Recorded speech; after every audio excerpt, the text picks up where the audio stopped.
Welcome to the deep dive. Today we're jumping into the really turbulent world of global coffee exports in 2025. Things feel like they're on a bit of a knife edge, a really fragile equilibrium, you could say. Exporters are facing challenges on three critical fronts: volatile climate, shifting trade policies, and some demanding new sustainability rules. That's a good way to frame it, fragile equilibrium. Yeah. We have this marginal global production surplus predicted for this year and next, but it hasn't calmed the markets at all. Why? Because inventories in consuming countries are just critically low. No cushion. Okay. So no buffer stock, essentially. Exactly. Makes prices incredibly sensitive, hyper-responsive to, well, anything that happens. Like a house of cards, really. A house of cards. And we've certainly seen that fragility play out in 2025, haven't we? Prices hit a record high back in February, then plunged in July, only to sort of suddenly rally again in August.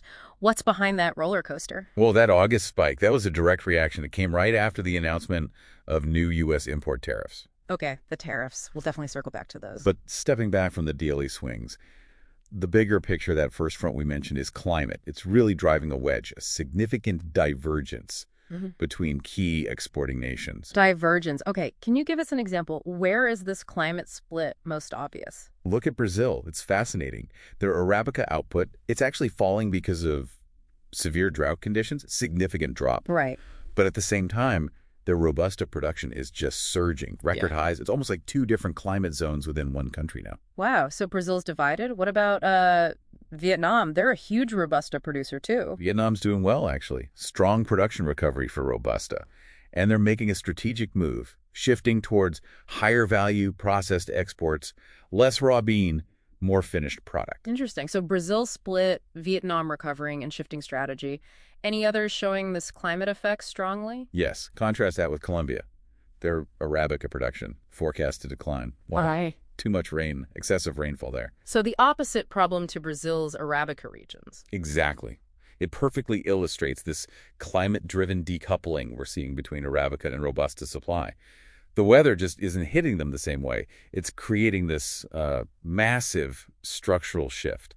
Okay, so that's the climate front, unpredictable and divisive.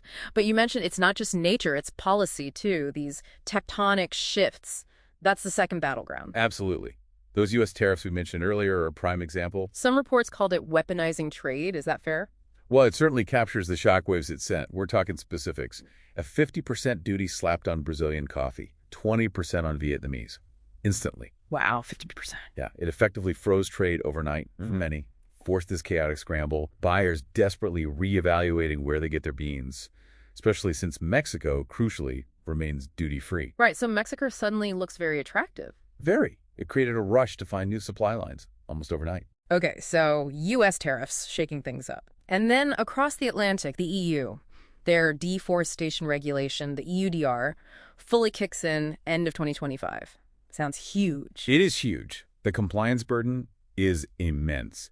Exporters need verifiable proof, GPS coordinates, polygons that their coffee wasn't grown on land deforested after December 31st, 2020. Verifiable proof sounds difficult, especially for smaller farms. Extremely difficult. It poses a real threat to literally millions of smallholder farmers who just don't have the tech or resources for that kind of granular tracking. They risk being shut out of the EU market. But some are managing. You mentioned Vietnam earlier. Yes, Vietnam's a key example here. They've actually managed to achieve a low-risk classification from the EU.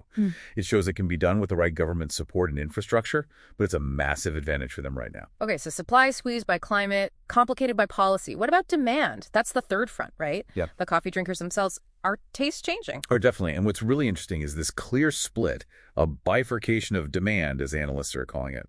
Bifurcation, meaning? Two distinct paths. On one hand, specialty coffee is booming.